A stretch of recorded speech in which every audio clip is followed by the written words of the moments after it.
Hi, guys. This is R.A. Sweeney here to talk to you about another passage from the book Praying with the Gospel Accounts as part of the Praying with the Bible series. Today, I wanted to talk about the passage where Jesus heals Peter's mother in law and a bunch of other people.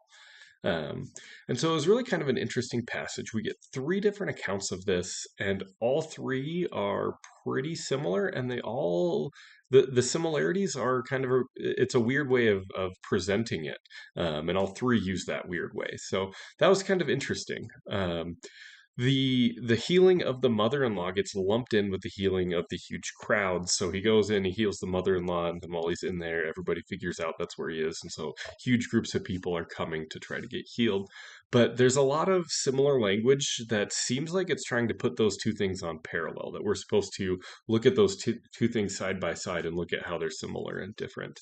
Um, and so the prayers that um, the prayers that the disciples brought to Jesus to heal the mother-in-law were, I think, supposed to see a similar thing with the people coming and asking him to heal is a similar sort of prayer situation. But the other thing that was really interesting is all three accounts of this, they talk about the time of day that the healings were happening, when people started coming. And in Greek, it could either mean that as the day was drawing to a close, so as nightfall is setting, the sun setting and night's coming on, or it could also mean that right after the night fell.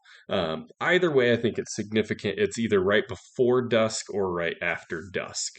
Um, and so in the Hebrew way of reckoning time, the day starts at dusk. So the first part of your day is the night, actually. And then, you go through dawn and the morning comes and throughout the day, and then your day ends at nightfall. That goes back to the Genesis account, and everything's dark, and then God brings light. And so that's kind of the daily sequence, is starting with the coming of darkness and then ending with the ending of the daylight for the day. And so all these people are coming right around dusk. And so, with the one way I could translate that is day was drawing to a close, the day is almost over. And these people are saying, like, no way can the king who came to make everything right, to set things right, no way could he let this period of time end without making things right. Like, he had something to accomplish, and it's not going to be, he's not going to be done until he's done with his mission.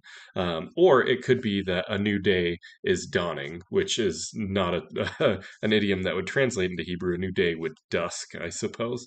But there's a new day that's getting started, and in this new day, it's a new creation. God's going to be healing things. But either way, it's this idea of, like, as the period of time is moving from what was to what it will be, the expectation of healing in that is all wrapped up into the prayers here.